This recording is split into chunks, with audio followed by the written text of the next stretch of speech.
네, 여러분 오늘 고린도전서 이제 마지막 또 시간으로 우리가 함께 보내고 있습니다. 여러분 하나님 말씀 네, 잠시만 기다리시면 제가 펜을 좀 갖고 와야겠어.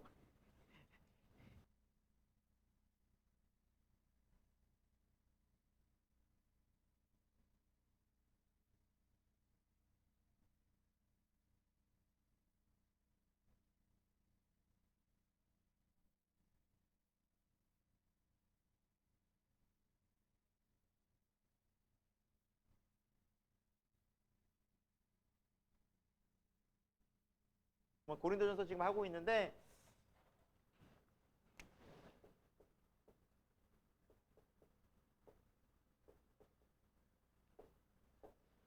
사도 바울이 이제 고린도 교회에 쓴 서신과 편지이지만 또 이 메시지가 오늘 또 이 시간 저와 여러분에게 말씀하시는 예수님의 메시지 됐으면 좋겠습니다.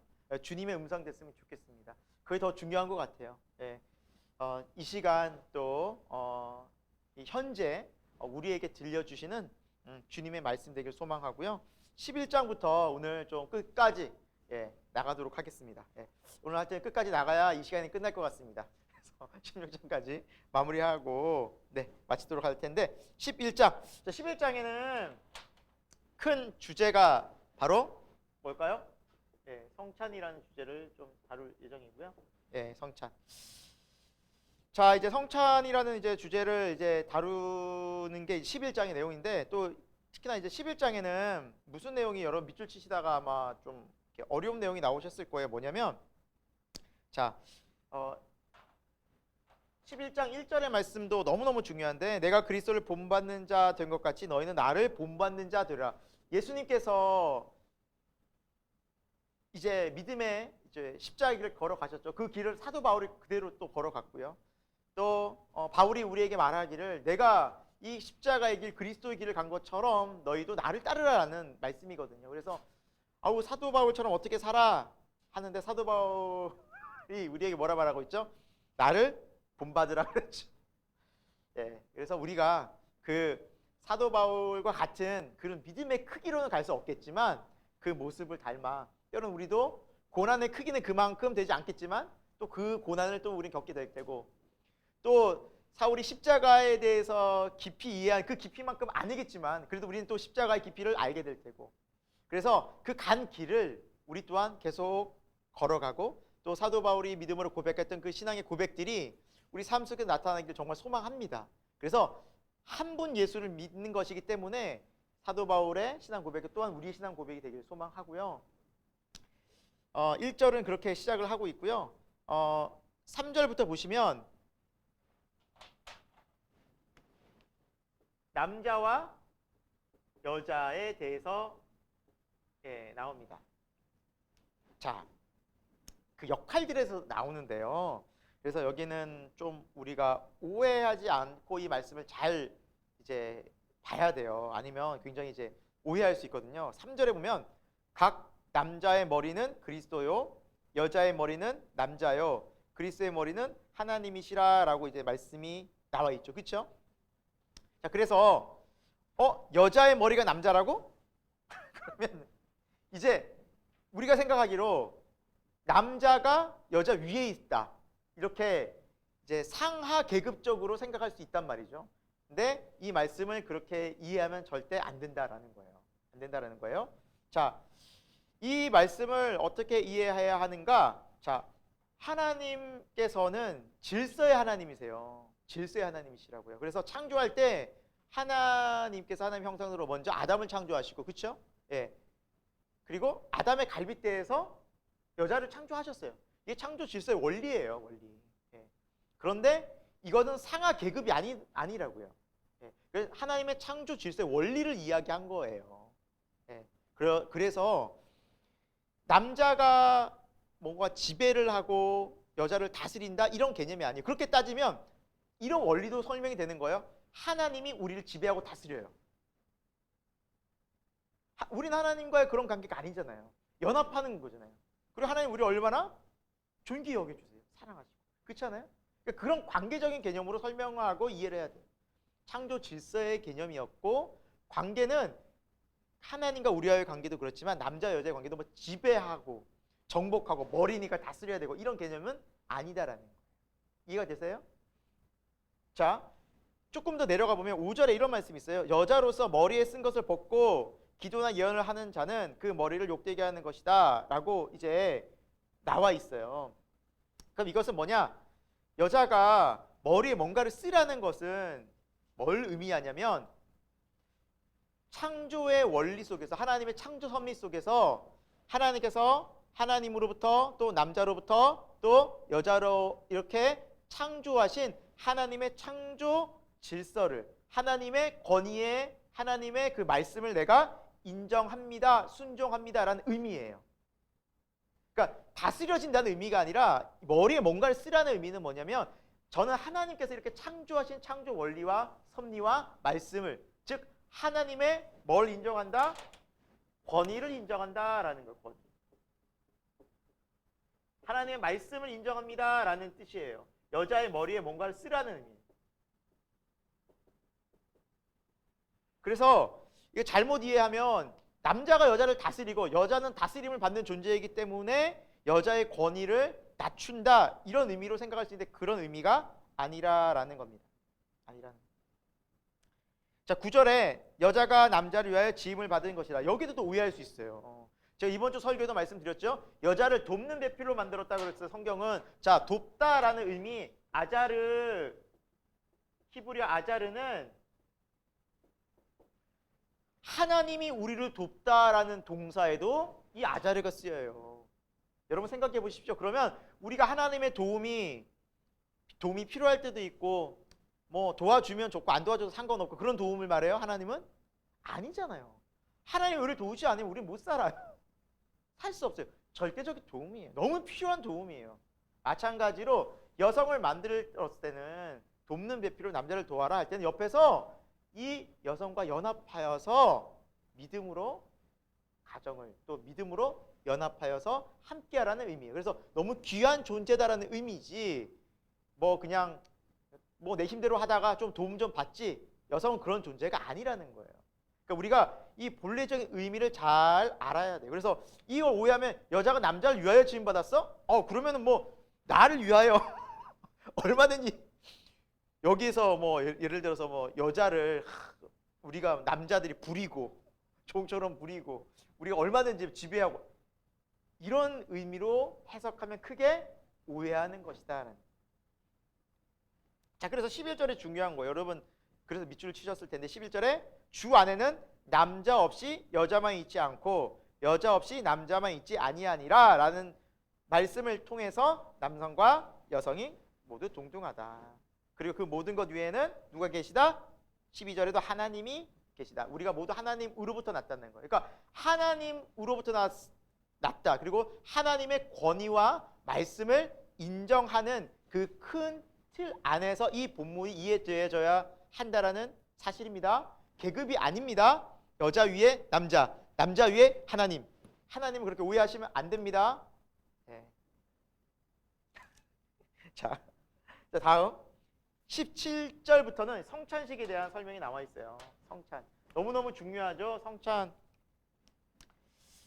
자, 이 교회에, 고린도 교회에 이제 성찬에 관련되어져서 이제 여러 가지 많은 또 분쟁과 파장과 여러 가지 이제 이 성찬을 하면서 문제들이 생겨났다는 거예요. 그 문제가 뭐냐면, 여러분 이제 21절에도 이제 여러분 밑줄 치셨는데 먼저 갖다 먹은 사람이 있었다는 거예요.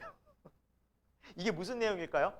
그 교회에, 당시 교회는 주인, 그러니까 어떤 옛날에는 이게 종과 노예가 있었잖아요. 그리고 주인이 있었고, 그런데 교회 안에서는 우리가 말씀에서 들었지만 노예나 종이나 주인이나 다 형제 자매예요. 아멘이죠? 옛날 그 마찬가지였어요. 그러니까 동등하단 말이죠. 그런데 어떤 일이 있었냐면, 성찬식을 할 때 주인들이 먼저 교회에 와요. 도착해요. 근데 항상 보면은 노예들은, 종들은 뒷정리 다 해야 되고 할 일이 끝나야 와요. 왜? 맡은 일이 있으니까. 그러니까 항상 늦게 오는데 누가 기다려야 돼요? 주인이 기다려야 되는 거예요. 근데 주인이 기다리기 싫은 거예요. 먼저 갔다 먹은 거예요. 성찬식 자기네들끼리. 그러니까 그런 일 때문에 막 분쟁이 일어나고 왜 우리가 기다려야 되냐 이런 특권 의식이 일어나고 그런 잘못된 개념들이 있었다는 거죠. 교회에. 그래서 왜 너희가 업신여기냐 그들을. 그래서 이 성찬에 대한 질서 또 원리 이런 것들 설명해 주는. 그래서 22절에도 보면 자 너희가 왜 하나님의 교를 업신여기고 빈궁한 자들을 부끄럽게 하느냐라고 말하고 있죠. 예, 연약한 자, 노예들, 가난한 자.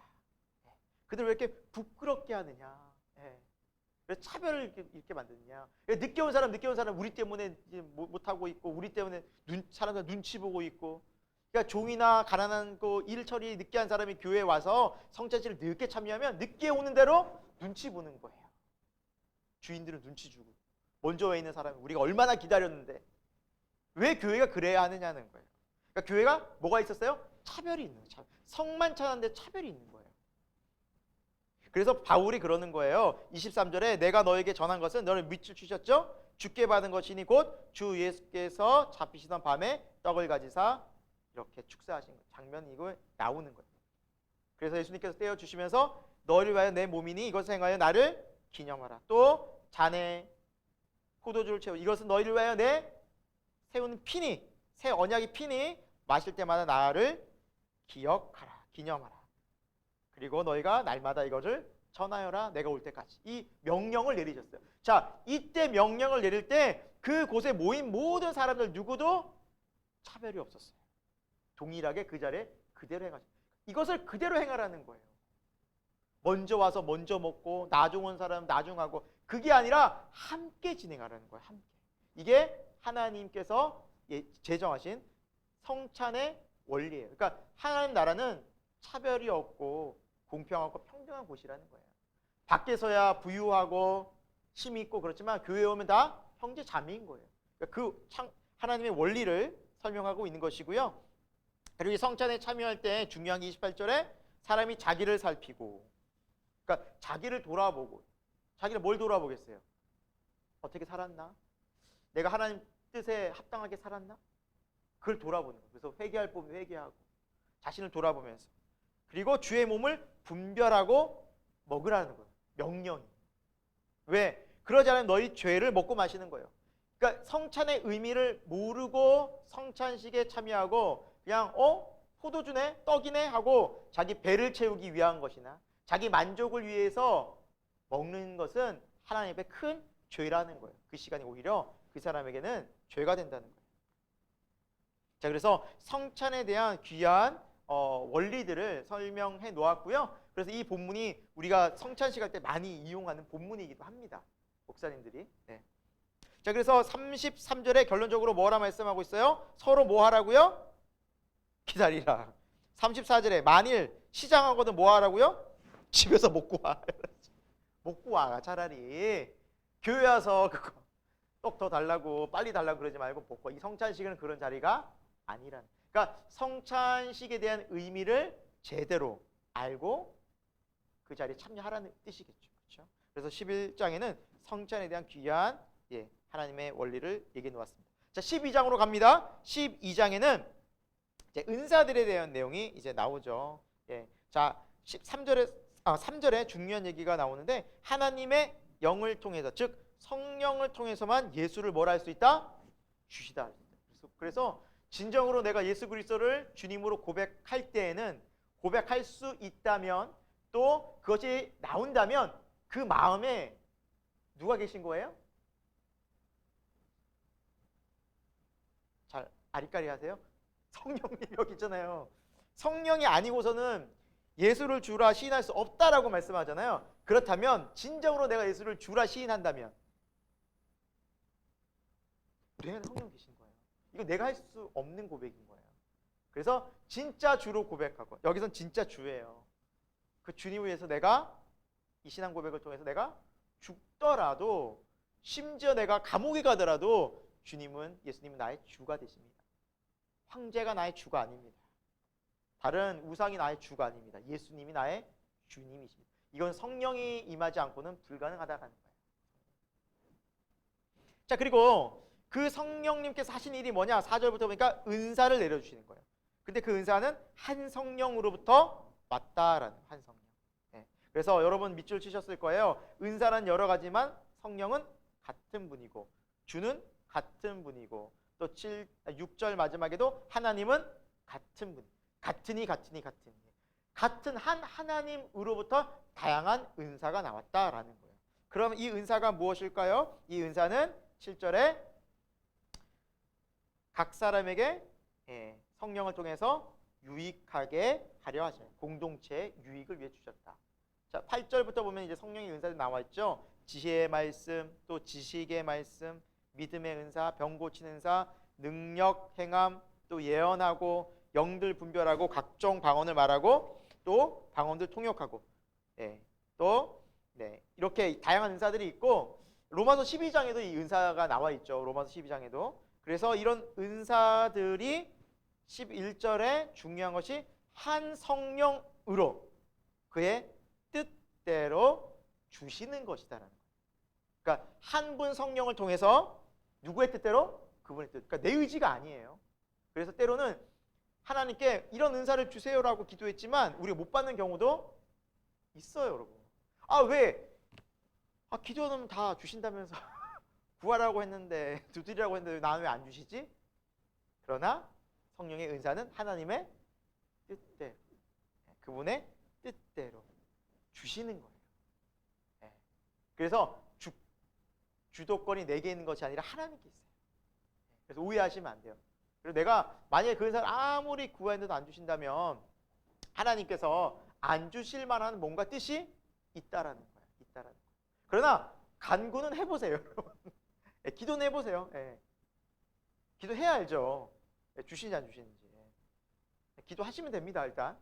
기도는 해보세요. 처음부터 아예 안 주시는 거 아니야 하고 안 주실 거야 이러지 마시고 기도해보세요. 기도해보세요. 자, 다음 이제 교회라는 이제 곳을 이제 설명하는 이제 부분인데, 교회란 몸이라는 거예요. 쉽게 얘기하면. 그래서 사도 바울이, 자, 우리가 몸이 하나이고 지체가 많듯이 우리 교회 유대인이나 헬라이나 종이나 자유인이나 많은 사람이 모였는데 우리가 한 성령 안에서 한 세례를 받고 우리는 한 몸된 지체다라고 이야기를 하고 있습니다. 은사도 다르고 뭐 언어도 다르고 다들 뭐 인종도 다를 수 있고 직분은 다 이게 사회적으로 다를 수 있지만, 그러나 우리는 한 성령 안에서 한 몸된 영적인 지체다라는 거예요. 그게 교회라는 거예요. 그래서 여러분 밑줄 쭉 치셨겠지만 21절에 보시면 너는 쓸데가 없다, 뭐 내가 더 귀하다, 이런 말을 할 필요가 없다라는 거예요. 손이 발더러 내가 더 귀해, 아니 내가 더 귀해, 내가 더 나아, 뭐 눈이 귀해에게, 이런 말을 우리가 상식적으로 하지 않는 것처럼 교회도 마찬가지라는 거예요. 이런 은사가 더 귀해, 아니야 우리가 더 귀해, 이럴 필요가 없다라는 거예요. 이게 나눠지는 것이 아니라 함께 협력한다는 거예요. 함께 한 몸된 교회를 이뤄나가기 위해서 서로가 존귀하다는 거예요. 그런데 또 이 교회의 특징이 뭐냐, 23절에 보니까 약한 지체들을 오히려 더 귀하게 더 입혀주고 도와주는 역할을 해야 된다는 거예요. 교회에서도 보면 우리가 뭐 로마서 말씀도 봤지만 신앙이 연약한 지체라든지 아직 믿음이 덜 성숙한 지체라든지 이런 사람들을 도와주고 격려해주고 함께하면서 함께 신앙을 성장해 나가는 것이 교회라는 거예요. 오히려 교회는 약한 지체를 도와줘야지 내가 강하다고 해서 내 뜻을 주장하거나 내세우면서 그렇게 일방적으로 나아가는 곳이 아니다라는 겁니다. 교회는. 그래서 26절에도 여러분 그런 말씀을 사도 바울이 하고 있어요. 몸도 그렇지 않냐? 한 지체가 고통을 받으면 함께 고통받는 거죠. 몸이. 그렇잖아요, 여러분. 손 하나, 손가락 하나 아프잖아요. 그 온몸이 아프잖아요. 다리 하나 이렇게 다쳐봐요. 온몸이 불편해요, 온몸이.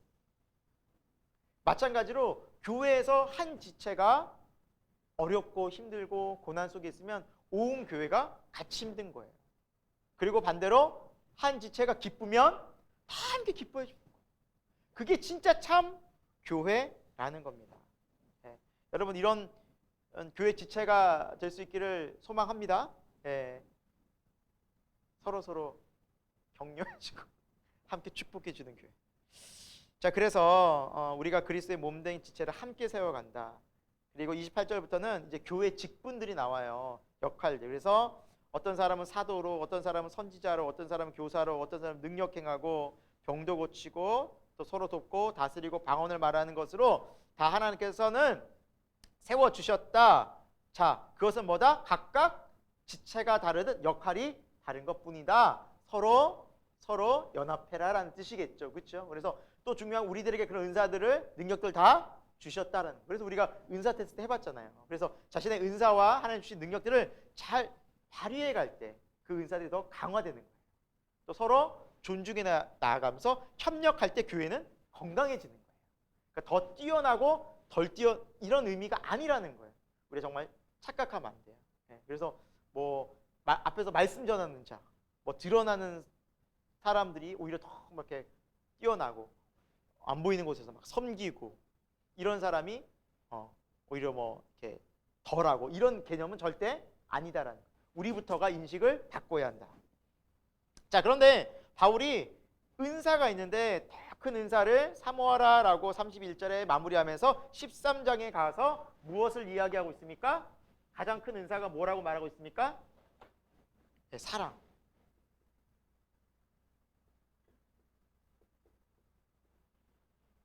사랑의 은사 가장 크다. 그래서 방언을 하고 뭐 천사의 말을 할지라도 내게 사랑이 없으면 아무것도 아니고 노래도 있잖아요. 노래는 안 부르겠습니다. 예, 울리는 구리 깽가리가 얼마나 깽가리 소리 싫어요, 여러분.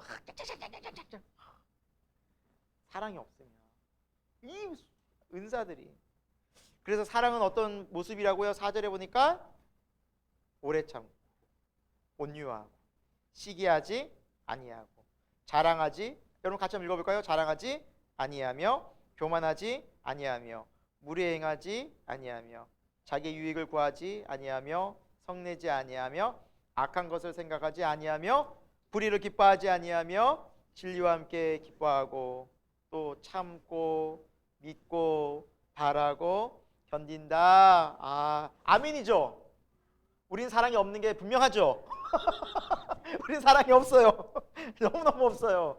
느낍니다. 저부터 아주 그냥 1번부터 딱 걸려요. 오래 참고 안 참아요. 그래서 참 우리가 생활하면서 진짜 사랑이라는 이 성품을, 자, 은사라면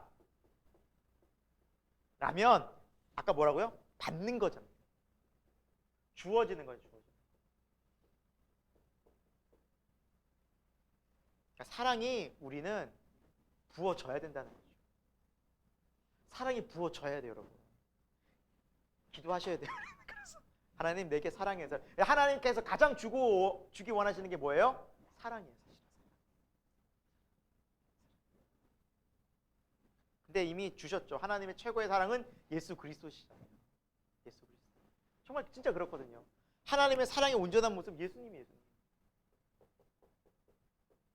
예수님이 주셨잖아요. 그래서 내 안에서 예수님의 성품을 배워가고 그분을 닮아가고 그 십자가의 사랑을 통해서, 예수님의 십자가의 사랑을 통해서 우리가 이 주어지는 사랑 속에서 용서할 수 있고 인내할 수 있고 또 품을 수 있고 또 기다려줄 수 있고 성내지 않을 수 있고 또 하나님과 함께하면서 사랑하며 살아갈 수 있다는 사실이죠. 자, 이 사랑이 너무너무 이제 중요한데 또 나중에는 이 사랑은 영원하지만 모든 것들이 다 없어지리라, 패하리라. 그래서 여러분 8절에는 밑줄 치셨지만 예언도 패하고 방언도 패하고 지식도, 다른 어떤 일반적인 은사는 다 패하겠지만 그러나 사랑만은 영원. 그러니까 천국은 사랑이 가득한 곳이다라는 것이 가득한 곳이다. 여러분 우리가 신앙생활을 한다는 것이 이제 10절, 11절을 쭉 보시면 어렸을 때는 이제 어린아이가 같고, 하지만 11절 그때도 장성한 사람이 되어서는 어린아이의 일을 버렸다라고 말씀하잖아요. 그러니까 자, 여러분 어린아이의 특징이 가장 큰 특징이 뭔지 아세요? 어린아이. 잘 알 것 같아 예진 자매. 어린아이의 특징이 뭐예요? 가장 큰 특징 하나만 꽂으려면 되게 자기밖에 모르잖아요. 세상 어린이들이 하는 것 같이 공통적으로 하는 말이 있어요. 억울해요. 자기가 제일 억울해 세상에서. 제일 억울한 사람이야. 싸우면 싸우는 대로 억울해. 뭐 선물도 주면 선물 받은 대로 또 억울해. 뭐 칭찬을 또 해주면 또 그것도 비교해서 자기도 억울해. 세상에 제일 억울해. 그러니까 자기 중심적이에요. 칭찬받으면 또 비교하고 또 자랑하고 또 혼내면 자기만 왜 혼내냐고 자기 세상 제일 억울한데 되게 자기 중심적이에요. 저는 이 모습인 것 같아요. 그래서 장성한 사람 어린아이 번 이타적이 되는 거예요. 그리스도처럼. 다른 사람 섬기게 되고 다른 사람 희생하게 되고 타인의 연약함들을 함께 짊어지는 거예요. 그게 장성한 사람의 성도의 모습이라는 거예요. 그런데 이 장성한 분량에 이르기까지는 뭐가 필요하다? 바로 사랑.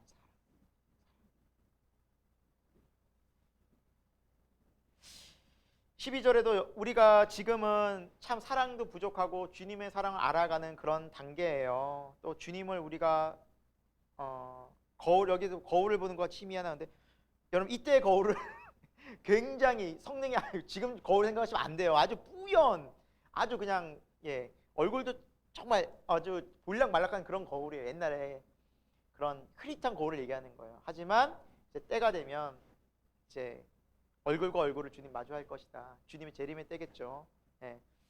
또 주님을 우리가 그때는 부분적으로 알던 것이 이제 온전히 알게 되는 날이 올 것이다. 주님이 나를 알듯이. 그런 소망함으로 우리가 온전한 사랑을 소망하며 살아가자. 그날을 바라보. 지금은 불완전하고 모자라고 또 부족하지만 우리가 온전한 사랑을 회복할 날이 주님 만나는 그날이 올 것이다. 자 13절 우리 다 같이 한번 같이 읽고 할까요? 밑줄 쳤는데 시작.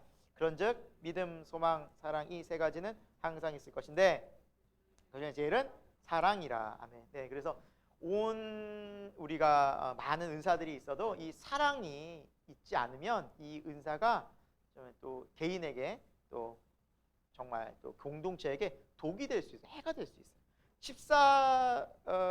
14장부터는 또 그러한 또 내용들이 나와요. 자, 이제 은사에 대한 부분들이 조금 강화돼서 나오는데 좀 구체적으로 두 가지 은사가 좀 나와요. 방언의 은사, 예언의 은사. 자, 이게 두 가지가 14장에 나오거든요. 14장에 쭉 나와요. 여러분 14장 전체가 거의 그런 내용이거든요. 그러면 이게 굉장히 중요하다는 거겠죠. 교회에서. 그리고 방언과 예언의 은사가 실제로 교회에서 정말 많이 나타나요. 그러니까 잘못 해석하거나 잘못 이해하면 굉장히 교회에서도 서로 오해하고 좀 차별하고 그럴 수 있거든요. 그러니까 질서가 깨지는 거예요. 거기서부터 문제가 생기기 때문에 자 이걸 살펴볼 거예요. 자 14장 1절부터 시작되는 첫 번째 단어가 무엇입니까? 사랑. 그렇죠. 사랑. 너무너무 중요한 단어. 사랑을 뭐 하라고요? 추구하라. 그러니까 많은 은사들이 있지만 특별히 방언과 예언에 대해서 이야기할 때에도 또 사랑을 추구해요. 왜? 사랑하는 그 기본 베이스 안에서 이 은사들이 발현되어질 때에 나타날 때 건강하다는 거예요. 나도 그렇고 교회도 그렇고. 사랑을 빼놓고 설명할 길이 없어요. 모든 은사들이. 사랑과 함께 해야 돼요. 자, 사랑을 추구하며 신령한 것들을 사모하되 특별히 예언을 하도록 하라. 자, 예언이라는 것은 우리가 이 저번에 살펴봤지만 예자라는 게 한자로 맡기다라는 거예요. 맡을 예자. 맡을 예자. 미리 예자가 아니라 맡을 예자예요. 미래를 예언하는 것이 아니라 하나님의 말씀을 주시는 것을 전하는 거예요. 이 예언의 은사가. 그래서 3절에 보시면 좀 명확하게 설명이 되어져 있습니다. 예언하는 자는 덕을 세우고요. 권면을 하고요. 위로한다라고 나와 있어요. 자, 다시 한번요. 우리 착각하면 안 되는 게 교회에서 무슨 권사님 예언의 은사가 있대. 거기 가면은 내가 미래 무슨 일을 좀 이렇게 좀 마치 점치는 것처럼 좀 받아보면 좋겠는데 그게 아니라는 거예요. 큰 착각이고 잘못된 성경에 있지 않은 믿음이에요. 자, 성경의 예언의 은사는 뭐예요? 덕을 세우는 거예요. 사람에게 말해서. 그리고 권면하는 거예요. 그걸 위로하는 거예요. 쉽게 얘기하면 뭐예요? 말씀 권면이에요, 여러분. 예언의 은사가 딴 게 아니라 말씀 권면하는 거라고요. 말씀. 하나님께 주시는 말씀을 권면하는 거예요. 자, 4절에는 이제 방언을 말하는 사람은 자기의 덕을 세우고요.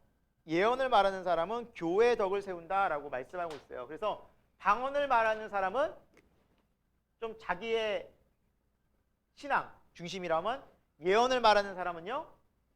공동체, 교회 중심이. 좀 차이가 있어요. 차이가 있어요. 그래서 밑에도 여러분이 밑줄을 치셨으면 피리, 검은고, 나팔을 치셨잖아요. 자, 근데 만약에 방언의 이제 은사를 잘못 활용하게 되면 시끄러운 소리가 나는 그런, 그러니까 필이나 검은거나 이런 것들을 여러분 음률에 따라서 우리가 잘 연주하면 듣기 좋은 소리지만 아까 얘기했지만 막 그냥 깽가리 치듯이 막 피리 부듯이 피리피리피리 하면은 막 그런 얘기 듣잖아요. 야, 뱀 나온다 그러잖아요.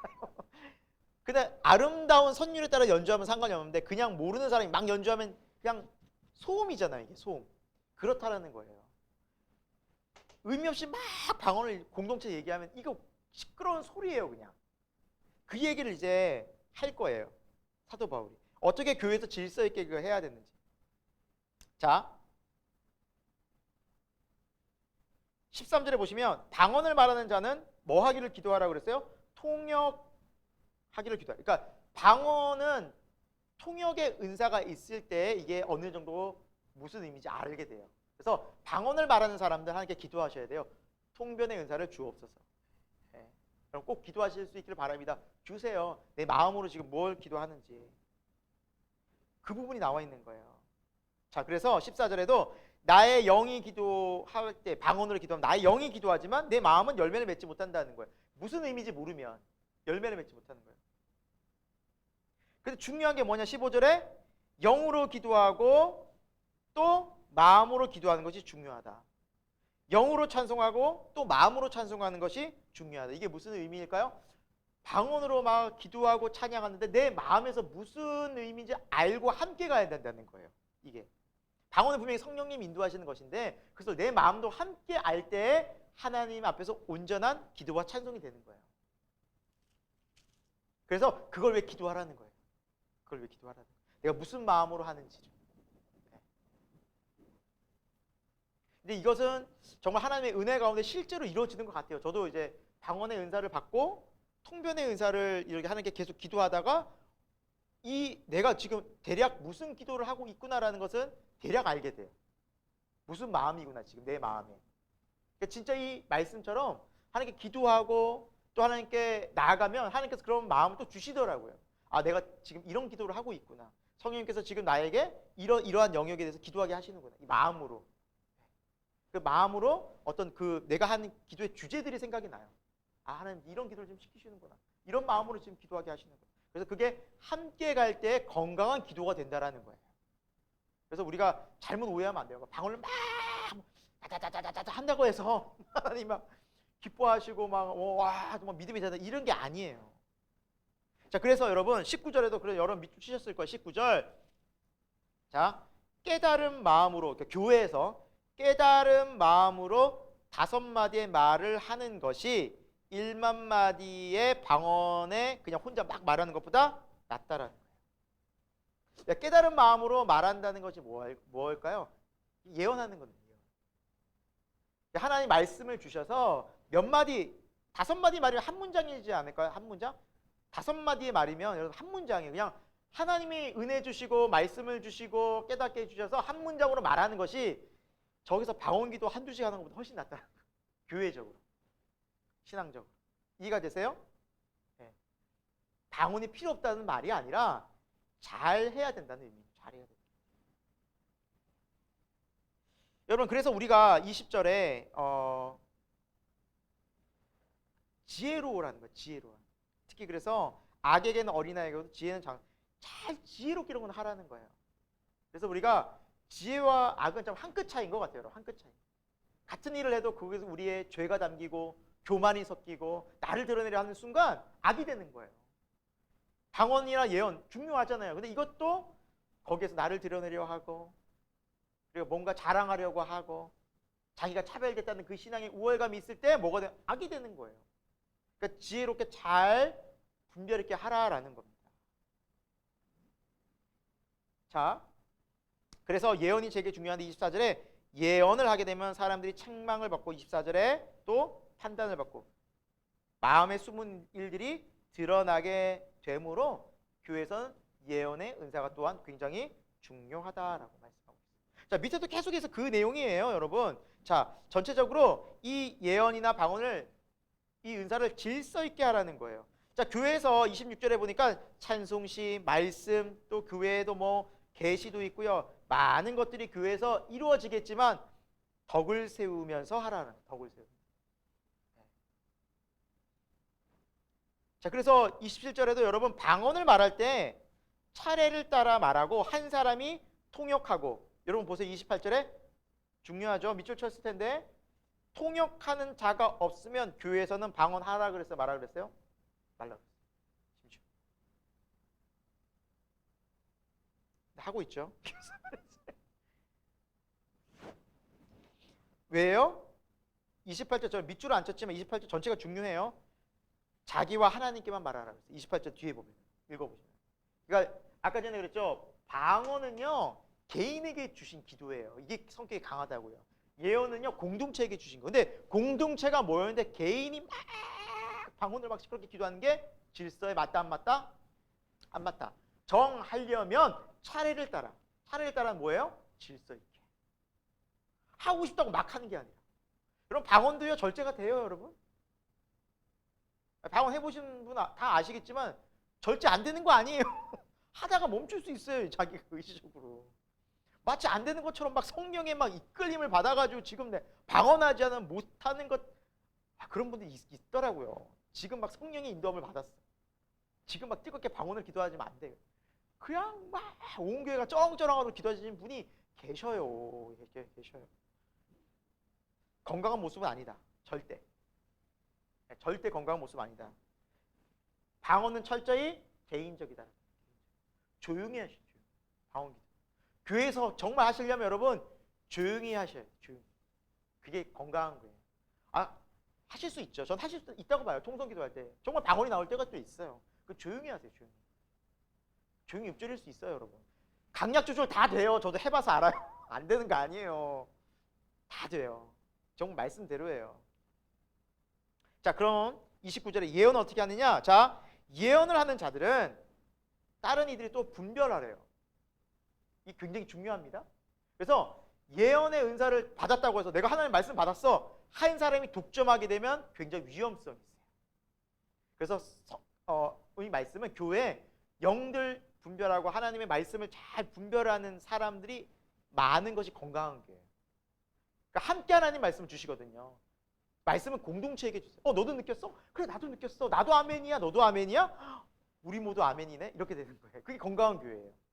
하나님은 지금 이 시대에는 한 사람만 쓰시는 뭐 선지자, 예언자 한 사람 딱 옛날처럼 뭐 엘리야라면 엘리야 이렇게 쓰시는 시대가 아니에요. 지금은 다 하나님의 성령을 각자 다 받았잖아요. 그래서 여러분 지금 착각하면 안 되시는 게 뭐냐면 자, 목사님을 통해서 분명히 말씀이 선포되어져요. 거기엔 또한 우리가 공동체가 함께 동일하게 아멘할 수 있어요. 네. 그러니까 목사님만 받은 말씀이 특별하고 우리는 그걸 이해 못해. 그런 시대가 아니라고요. 같이 한 성령 안에서 함께 아멘할 수 있는 거예요. 그래서 교회 안에서 예언하는 사람은 혼자서 독단적으로 하게 하지 말라. 왜? 위험하니까. 나중에 그 사람이 어떻게 돼요? 그 교회를 이끌어가려고 하고 교만해질 수 있어요. 그러니까 이렇게 분별하라는 거예요. 교회. 이해가 되시죠? 그러니까 교회는 질서의 하나님이 중심되는 곳이에요, 여러분. 막 무분별하고 그런 곳이 절대 아니에요. 자, 그리고 뭐 하나 그 31절의 마지막에도 그래요. 하나씩 예언하라. 차례대로 예언하라. 33절에 하나님은 무질서의 하나님이 아니시요 화평의 하나님. 하나님은 우리를 화평 가운데로 인도하는 질서의 하나님이시는 거예요. 예. 자, 또 문제 구절이 나와서 34절 밑줄 쳤어요. 자, 여자는 교회에서 뭐 하라고요? 예. 여러분께 물었는데 자매들이 얘기를 안 하네요. 잠잠하라. 얘기하셨어요? 마스크를 써서 잘 안 들렸구나. 잠잠하라. 정말 받아들이기 어려운 말씀이 또 나왔어요. 이게 잘 또 이해하셔야 돼요. 정말 잘 이거는 이해하셔야 돼요. 자, 이 말씀이 교회에서 여성들이 아무 말도 하지 말고 조용히 있어라. 한마디로 하자면 남자만 말해라. 그 말일까요? 그 말은 아닌 것 같은데 어떻게 근거를 좀 해야 되지? 왜 성경이 또 조용히 하라고 잠잠하라 했는데?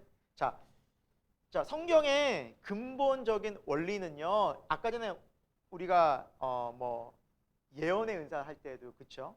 그리고 아까 전에 여자들은 머리에 뭐 수건을 쓰고 뭐 하라 그랬어요? 예언할 수 있다 그랬잖아요. 할 수 있는 거예요, 없는 거예요? 있는 게 원칙이에요. 그럼 왜 이랬을까라는 거예요. 왜 이랬을까?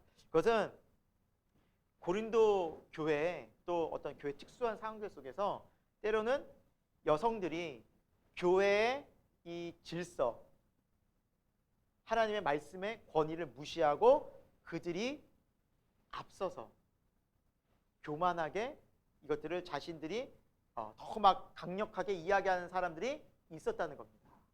그들에게 하는 권면입니다. 그러니까 창조 질서를 무시하고 하나님의 교회의 권위를 무시하고 여성들이 막 나서서 이야기할 때 그때는 그들에게 잠잠하라라는 거예요. 잠잠하라.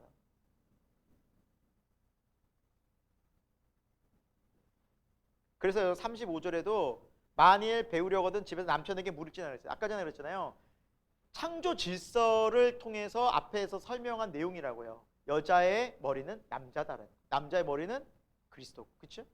이거는 하나님의 창조 질서가 있는데, 섭리가 있는데 교회에서 그것을 무시한 채 여성들이 이렇게 막 자신들이 막 이야기를 하고 나서서 막 이렇게 하는 것은 정말 위험하다라는 거예요. 그들에게 잠잠하라는 거예요. 자, 그 36절에 너희에게만 임한 것이냐? 아니다라는 거예요. 하나님의 말씀이다. 이것은 너희는 누구냐면 이것은 고린도 교회를 말해요. 또 고린도 교회가 굉장히 또 교만했던 것 같아요. 우리 교회 특별해. 하나님 말씀 받았어. 그래서 우리 교회가 얘기한 게 하나님 뜻이야. 굉장히 교만해. 그러니까 여성들도 교만한 여성들이 있었고 교회적으로도 교만했으니 사도 바울이 이런 권면을 했던 거라고 또 전체적인 또 학자들이 또 흐름상 그 해석이 맞다라는 겁니다. 오해하지 마시기 바랍니다. 네. 자, 상충되지 않습니다. 어디에서 얘기하라고 어디서 얘기하자면 뭐 어쩌라는 거지? 이러면 안 되고요. 그 상황과 흐름에 맞춰서 이 해석을 잘 해야 한다. 그래야 오해가 없습니다. 자, 39절, 40절 정리하고 있죠? 예언하기를 사모하고 방언 말하기를 금하지 말라. 예. 하지만 모든 것을 품위 있고 질서 있게 하라. 이게 중요한 거예요. 하나님의 질서를 따르라. 그럼 문제가 안 생겨요. 사실 교회는 혼자 막 나서기 좋아하는 사람이 있으면 꼭 문제가 생겨요. 왜? 교만하고. 그 사람 중심으로 또 파가 모이거든요. 교회는 질서, 연합하는 곳이다. 이거 굉장히 중요한 개념입니다. 자, 15장으로 갑니다. 자, 15장에는 무슨 내용이 이제 나오냐면 또 기독교 우리 교회에 있어서 중요한 주제인 부활입니다. 부활. 기독교의 핵심 또 주제이기도 하죠. 부활. 자, 이 부활은 내가 너희에게 전한 이 받은 또 복음이고 이 복음 가운데 굳게 서라. 2절에도 또 흔들리지 않고 굳게 서면 너희가 이 믿음으로 말미암아 구원을 얻을 것이다. 자, 내가 받은 것은 3절에 성경대로 주님께서 죽으시고 또 4절에 성경대로 뭐 하셨다? 살아나셨다는. 그러니까 성경대로 하나님의 예언대로 예수님이 말씀하신 대로. 근거가 성경 말씀이에요. 그래서 성경이 너무 중요한 거예요. 그래서 여러분 요즘에 이단들이 활기를 치고 있잖아요. 근거가 없어요. 성경적 근거가 없어요. 그러니까 성경만 바르게 알면 이단이 가짜라는 게 다 명확히 드러나거든요. 자, 성경대로 주님이 다시 살아나셨는데 이 살아난 것을 본 사람이 누가 있었느냐? 5절에 게바, 베드로죠. 또 12제자, 500의 형제. 예. 그 외에도 7절에 야고보, 모든 사도. 야고보는 이제 예수님의 동생 야고보를 말하고요. 또 모든 다른 사도들. 특히나 8절에 네게도 보이사. 사도 바울도 이 부활한 예수님을 만났다는 거예요. 사도 바울은 또 어떤 자였어요? 9절에 보니까 특히나 박해를 했던 자예요. 교회를 심하게. 그리스도를 믿는 사람을 박해했던 사람이에요. 그런데 그 박해에 적극적으로 앞섰던 사도 바울이, 스데반의 심지어 죽음에도 적극적으로 앞섰던 이 사도 바울이 어떻게 변화됐다고요? 부활한 예수님 만나면. 어디에서? 다메섹에서. 그것은 하나님의 은혜였다라는, 하나님이 하셨다라는. 즉 하나님의 은혜가 아니었으면 내가 변하지 못했다. 그 변화의 중심에는 예수 그리스도의 부활이 있었다. 부활이 있었다. 예. 그래서 12절에 어찌하여 너희가 부활이 없다 하느냐. 그러니까 부활이 없다고 말한 사람이 교회에 있었다는 거죠. 근데 만약에 부활이 없다면 14절에 우리가 전파하는 것도 헛것이고 믿음도 헛것이고 또 거짓 증인이에요. 거짓말하는 사람. 그러니까 기독교는 부활이 없으면 우리는 헛거예요. 지금 괜한 짓 하고 있는 거예요. 지금 여기서 이 저녁 시간에 여러분 차라리 연속곡을 보시는 게 8시 반부터 항상 뭐 재미있는 거 맨날 하더라고. 매일 드라마. 유튜브 보시고 여러분 그냥 쉬신 게 나아요. 부활이 없으면 기독교는 세상의 인생을 지금 즐긴 게 나아요. 그러니까 바울이 그 얘기를 하는 겁니다. 19절에도 만일 그리스도 안에서 우리가 바라는 것이 다만 이 세상뿐이라면 우리가 불쌍한 자라. 불쌍하다도 그냥 불쌍한 자는 더욱 불쌍한 자니라. 아니 부활이 없는데 왜 해요 우리가 이거를 지금. 세상에서 즐기면 돼요. 육신을 즐기면 이게 최고예요. 최고. 그렇지 않겠어요? 네. 여러분 그렇게 생각하지 않나요? 부활을 확실하게 믿으니까. 네. 그런 의미라는 거예요. 근데 바울이 그렇게 강조를 하고 있는 거예요. 부활이 없다면 우리는 이렇게 할 이유가 하나도 없다. 우리가 절제하고 섬기고 또 영원한 것을 바라보며 소망을 품고 살 이유가 근거가 바로 부활이라는 거예요. 그리고 20절에 그리스도께서 잠자는 자들의 무슨 열매가 됐다? 첫 열매가 되셨다. 너무너무 중요해요. 여러분 그 22절에도 아담 안에서 죽은 것 같이 아담 때문에 원죄가 들어와서 모든 인류가 죄가 거했잖아요. 막을 수 없었잖아요. 마찬가지로 자 이제 그리스도 안에서 그리스도를 통해서 모든 사람이 어떻게 돼요? 새 생명 얻는 거예요. 이 원리라는 거예요. 아담의 원죄가 있듯이 우리는 그리스도 안에서 새로운 삶으로 새 생명으로 가게 된다. 이제 그것이 바로 십자가의 길이다라고, 새로운 길이다라고 성경은 말씀하고 있는 거예요. 23절에도 첫 열매는 그리스도요. 다음은 그리스도에게 속한 자라고 말하고 있어요. 자, 여러분들에게 하나 질문해 보겠습니다. 여기 나무가 하나 있어요. 예를 들어서 여기 옆에 나무가 있는데 나무를 제가 하나 딱 땄어요. 근데 보니까 사과예요. 제가 구별할 수 있거든요. 사과는요. 자, 다음 열매를 따면 무슨 열매가 따질까요? 1번 배, 2번 사과. 사과잖아요. 그거라는 거예요, 지금. 아니, 첫 열매, 부활의 열매가 예수님이라면 예수 안에 있는 사람은 다 부활하는 거야. 그 의미예요. 너희가 나무 따잖아. 포도 따잖아. 그럼 계속 따면 포도잖아. 그거에 대해서 예수 안에 있다면, 예수님께 접붙임을 받았다면 그 안에서 우리는 부활하는 거야. 자연스럽게. 이거예요. 그게 너무 당연하듯이.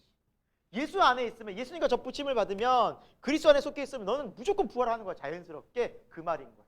예수님 부활하셨잖아.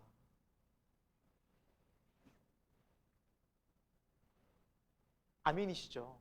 이게 더 깊어지는 은혜가 있게 축원드립니다. 예. 그리고 마지막에는 26절에 멸망받을 원수는 사망이란다. 사망을 이기고 우리는 부활할 것이다. 예. 자, 29절에 좀 약간 여러분들이 성경책 읽으시다 좀 난해한 구절이기도 해서 제가 좀 밑줄을 쳐놨어요. 뭐냐면 만일 죽은 자들이 도무지 살아나지 못하면 죽은 자들을 위하여 세례를 받는 자들이 무엇을 하겠느냐? 어찌하여 그들을 위하여 세례를 받느냐라고 29절에 나와 있는데 이 말씀을 들으면 언뜻 죽은 자를 위해서 세례를 하는 것을 인정해 주는 것처럼 보이는데 이것은 그런 의미가 아니라 당시 문화에 죽은 사람들을 위해서 대신 세례받는 문화가 있었어요. 그 의미는 즉 사람들의 인식 자체에는 죽은 사람이 다시 살아날 것이다라는 인식이 너희들 다 있지 않느냐 그 말이에요. 그 세례를 죽은 자를 위한 세례를 인정한다는 의미가 아니라 너희들이 뭐 부활 없다고 말하는데 너희들 다 죽은 자를 위해서 다 세례 베풀지 않냐 그 말인 거예요. 이해가 되세요? 그래서 그 설명을 바울이 이렇게 한 거지 죽은 자를 위해서 세례를 인정하는 본문이 아닙니다. 예. 혹시라도 오해할까 봐. 자, 그래서 사도 바울은 이렇게 우리가 부활 신앙으로 살아가는 것이 어떤 신앙이라고 말하고 있어요? 자, 31절에 나는 날마다 죽노라. 예. 이 믿음 가운데서 나는 날마다 죽노라. 이 정말 십자가의 복음이 너무 분명하기 때문에 나는 십자가에서 죽고 죽으면 누구와 함께 살아요? 그리스도와 함께 살잖아요. 내가 죽으면 그리스도가 사는 거예요. 이게 십자가의 삶의 원리잖아요. 신앙생활의 원리잖아요. 나는 십자가에서 죽었고 그리스도와 함께 살았고 이게 신앙생활의 원리잖아요. 그러니까 내가 죽고 누구로 산다? 그리스도로 산다는 거예요. 그리스도와 함께 산다는 거예요. 나는 죽고 그리스도. 나 옛 모습을 죽고 그리스도와 함께 산다. 그 부활 신앙으로 사는 게 난 날마다 죽는 신앙이에요, 여러분. 내가 죽고 왜? 그리스도가 사니까. 그리스도의 사랑으로 사니까.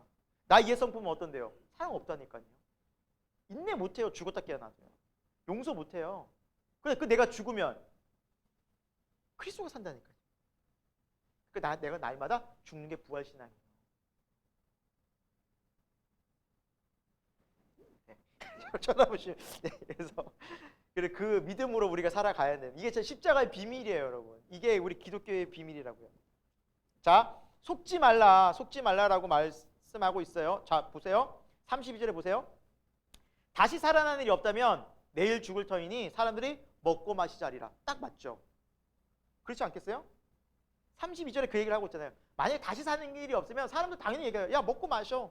왜? 오늘이 중요하지. 무슨 내일이 뭐가 중요해. 근데 부활 신앙은 뭐예요?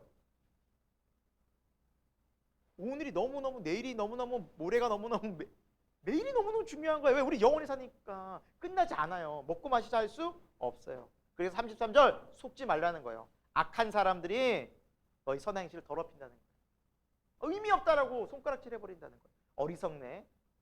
저렇게 뭐 죽은 다음에 뭐 영생한다고 믿고 살아? 어리석게 보는 거예요. 결이 달라요. 어울릴 수 없는 거예요. 그래서 34절에 깨어 의를 행하고 죄를 짓지 말라. 하나님을 알지 못하는 자들이 있다는 거예요. 그들이 너희를 위해 부끄럽게 하기 위해 하는 말 속지 말라. 여러분 우리가 세상에 속지 말아야 돼요. 우리가 더 그래서 믿음의 확신이 있어야 돼요. 여러분. 우리가 십자가로 죽고 십자가로 사는 사람이 있지 않으면 우리도 또한 세상 사람들과 똑같이 살아가요. 부활이 없는 것처럼. 날마다 죽어야 뭐가 산다고요? 예수 안에 내가 사는 거지. 그러지 않으면 우리도 세상 사람 똑같이 살아가요. 똑같은 걱정하고 세상에 마음 뺏긴다는 거예요. 교회 다니면서도. 부활신앙으로 안 살면. 자, 35절에 죽은 자들이 어떻게 살았느냐 물어요. 사람들이. 어떻게 살아나요? 어떤 몸이 있냐? 그런데 쭉 여러분 읽어보시면 요는 그거예요.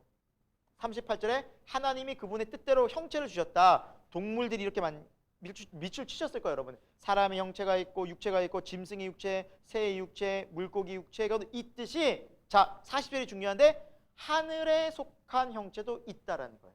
땅에 속한 형체가 있듯이 하나님은 하늘에 속한 형체도 예비해 놓으셨다. 40절에 하늘에 속한 영광이 따로 있다. 마치 땅에 속한 영광이 있는 것처럼 얘기하는 거예요. 그런데 이게 보여요, 안 보여요, 여러분? 중요한 게 하늘에 속한 영광이 다 보여요? 안 보이잖아요. 그 이게 언제 보일까요? 예수님께서 말씀하셨죠? 물과 성령으로 뭐예요? 다시 태어나요. 거듭남이죠. 물은 뭘 의미하냐면 물은요 죽음을 얘기해요. 죽음. 옛날에 이런 의미 죽음. 세례는 여러분 내가 죽고 나오는 거예요. 물에 빠졌다 나오는 거예요. 내가 옛것에 죽고 새롭게 태어났다는 거예요. 죽음. 성령으로 새롭게 태어났다는 의미를 말해요. 그때 비로소 하늘 영광이 보인다는 거예요. 하늘 영광이. 이게 믿어지는 거예요. 이것이 하늘 영광이 안 보이는 것은 뭐예요? 태어나지 않았기 때문에 안 보이는 거예요. 왜? 육만 보여요. 세상만. 이게 아직 안 태어났기 때문에. 사랑하는 여러분, 하늘 영광을 보고 사는 사람이 땅의 영광이 취하겠습니까? 취할 것 같아요. 취할 수도 있죠. 막 이렇게 생각해요. 그럼 이렇게 얘기할게요. 유럽 여행 갔다 와본 사람에게 동네 놀이터에서 7일 동안 놀래, 유럽 일주일 갔다 올래? 갔다 온 사람한테 물어보는. 어디 가시겠어요? 1초도 고민 없죠. 유럽 또 가고 싶어가서. 너무 좋았나 봐. 가고 싶습니다. 못 가봤는데. 그거예요, 여러분. 하늘 영광을 믿음으로 경험한 사람은 세상 영광에 마음 빼앗기지 않아요. 가다 이거 아니지예요.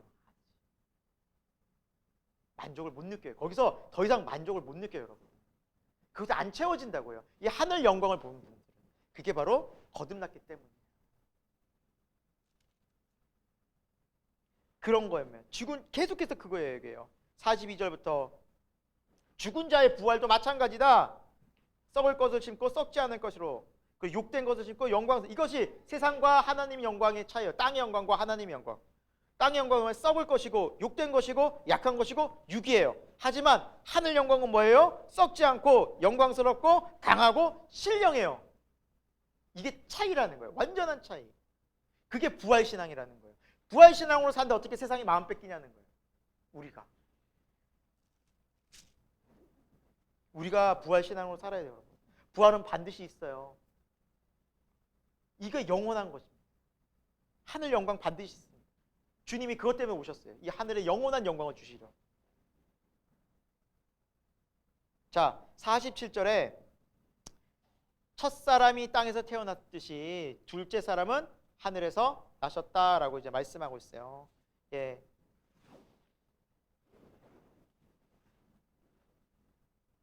첫사람은 사실은 이제 대부분의 이제 아담이죠. 이 육체에 속한. 예. 그다음에 둘째 사람은 뭐예요? 예수님이죠. 예수 그리스도께서 하늘에서 나셨다. 그래서 예수 그리스도를 통해서 우리는 하늘에 속한 자가 될 수 있다라는 거예요. 예수 그리스도. 예수님이 그것 때문에 오셨다는 거예요. 우리가 하늘에 속할 수 있는 이유는 뭐냐? 하늘로부터 오신 예수 그리스도 때문이라는 거예요. 예수 그리스도와 함께 가는 거예요. 함께. 함께 가는 거예요. 함께. 혼자 가면 못 가죠. 그러니까 여러분, 다른 종교와 기독교를 연합할 수 있습니까? 없습니까? 절대 없는 거예요. 그러니까 기독교는 배타적일 수밖에 없어요. 연합이 안 돼요. 왜? 그것과 함께하면 절대 하늘에 못 가거든요. 왜? 하늘에서 오신 분은 유일하게 예수 그리스도밖에 없어요. 그것 때문에 그래요.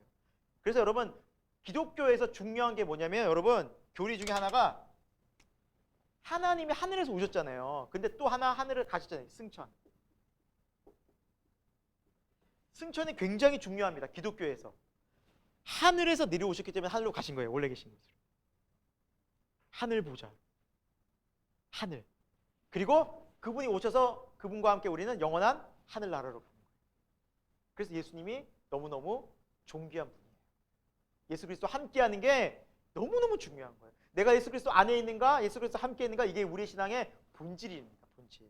이거 없이 교회 열심히 쫓아다니고, 이거 없이 열심히 막 새벽기도 다니는 거 아무 의미가 없어요. 왜? 그러면서 얼마든지 아까 전에 말한 것처럼 육의 것 따라갈 수 있어요.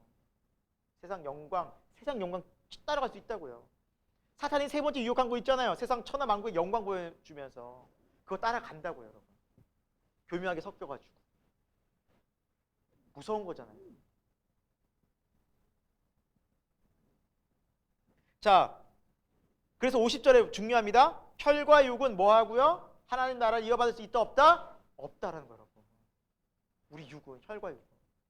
그래서 우리 안에 성령이 임하시고 예수 그리스도가 오셔서 하나님 나라를 갈 수 있는 하나님의 영이 부어져요. 이게 기독교의 본질입니다. 핵심이라고. 혈과 육만 있으면 절대 하나님 나라 갈 수가 없어요. 볼 수도 없고 알 수도 없고 살 수도 없어요. 그러나 성령이 부어지면 열리는 거예요. 그것을 향해 가는 거죠. 이게 신앙생활이고 믿음 생활이에요. 마음 빼앗기지 않는 거죠. 우리가 여기를 바라보는 순간. 이걸만 바라보고 가는 거예요. 자, 마지막에 51절, 52절 마지막 비밀을 말한다. 우리가 하나님의 주님 다시 오실 때 다 잠잘 것이 아니라 순식간에 호련히 나팔 소리에 변화되리라. 그때 영광스러운 머리입니다. 부활의 몸을 입을 거예요. 여러분 태어나실 때 여러분 몸 여러분 선택하시고 여러분 아시고 나오셨어요? 아니잖아요. 태어나 보니 주어졌잖아요. 부활의 몸도 그렇다는 거예요. 너희들이 하늘에서 다시 나는 그 부활의 몸을 입을 때 그렇게 하늘에 속한 자로 살게 호련히 변화돼. 와, 그 말씀처럼 주님께서 다 이루실 거예요. 그래서 56절에도 보면은 사망아 너가 쏘는 것이 어디에 있느냐. 56절에도 사망이 쏘는 것은 죄다. 하지만 57절에 주 예수 그리스도께서는 우리에게 십자가를 통해서 뭘 주셨다? 승리를 주셨다. 그래서 감사한다. 이 죽음을 이기는 영원히 우리가 하나님과 함께하는 비교할 수 없는 이 땅의 것과 비교가 안 되는 영원한 가치를 우리에게 주셨다. 그래서 감사하다. 58절 더더욱 형제들아 견실하며 흔들리지 말라라는 거예요. 그러니까 너희들이 더더욱 흔들리지 말라라는 거예요. 세상의 가치관을 따라가지 말라. 그 비교가 안 되는데 왜 거기에 마음 빼앗기는 세상에. 그것 때문에 내가 불행하고 안 불행하고 이렇게 결정하는 거예요. 우리 마음이 거기에 있기 때문에. 땅에 있기 때문에. 근데 우리 마음은 어디 있어야 되는 거야? 하늘에 있어요. 교회 다니면서도 우리가 그럴 수 있잖아요. 하나님인데 나 왜 이렇게 가난해요? 하나님인데 나 왜 이렇게 건강이 안 좋아요? 하나님인데 우리 자녀들은 왜 이렇게 좋은 대학, 뭐 좋은 직장, 왜 이렇게 돈을 못 벌어요? 하나님인데 왜 이렇게 길이 안 열려요? 이게 다 뭐 하는 거예요? 땅의 꽃이잖아요, 여러분. 안 그래요? 맞잖아요. 성경적이잖아요, 그게. 그게 육체를 따라가는 삶인 거예요. 말은 내가 영원한 천국 소망합니다 하는데 생각은 마음은 여기 있다니까요. 그러니까 내 신앙이 어떠냐는 걸 진짜 말씀을 통해서 우리가 돌아봐야 돼요. 그러니까 바울이 말하잖아요. 견실에 흔들리지 마라. 자꾸 마음 빼앗기지 마라. 우리 마음이 어디가 있어야 되는 거예요? 하늘에. 근데 그 하늘에 가려면 우리 마음속에 누가 계셔야 돼요? 예수님이. 예수님이 아니면 우리 하늘을 볼 수 없어요. 예수님과 동행하지 않으면 자꾸 마음 빼앗겨요. 여러분 예수님 믿는다 하면서도 그 첫사랑을 잃어버리고 자꾸 세상에 마음 빼앗기지 마시기 바랍니다.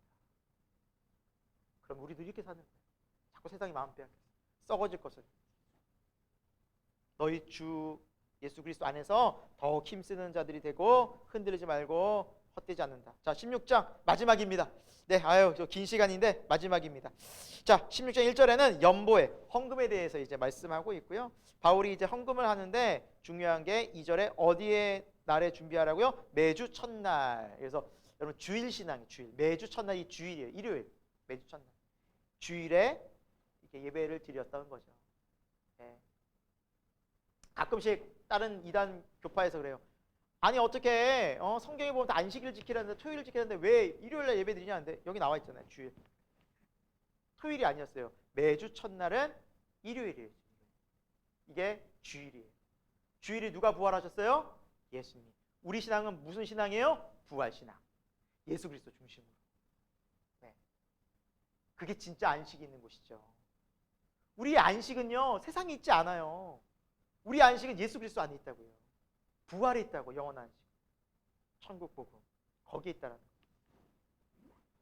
자 이것을 정말 강조하고 있고요. 또 10절에 이제 디모데가 이렇게 이룰 것이다. 이 편지를 갖고 갈 테니까 잘 받아줘라. 디모데는 나와 같이 이렇게 힘쓰는 귀한 믿음의 동역자다라고 설명하고 있고요.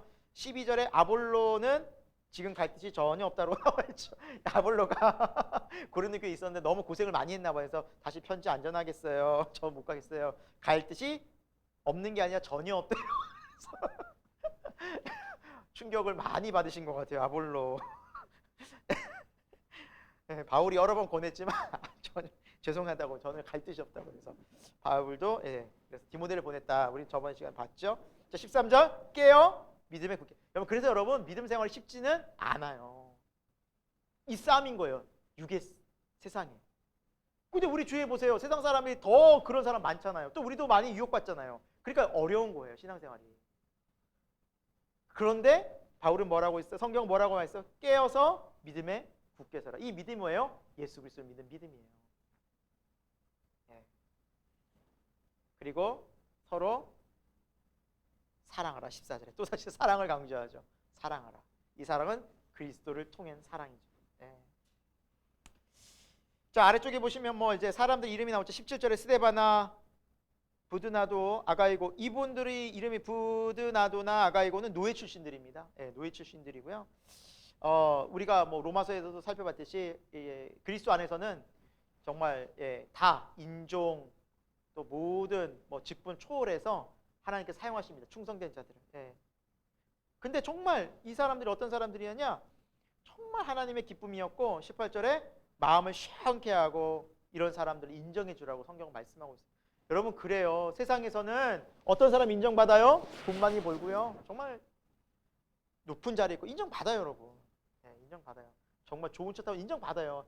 해주거든요. 근데 교회는 그런 것이 아니에요? 아니라는 거예요. 교회 사람은 어떤 사람을 인정해줘요? 충성된 자를 인정해 주라는 거예요. 제가 주일에 설교했잖아요. 우리 교회는 이런 사람을 인정해줘요. 왜? 그리스도의 마음이니까. 주님의 뜻이니까. 그 교회가 건강한 교회고 성령이 충만한 교회예요.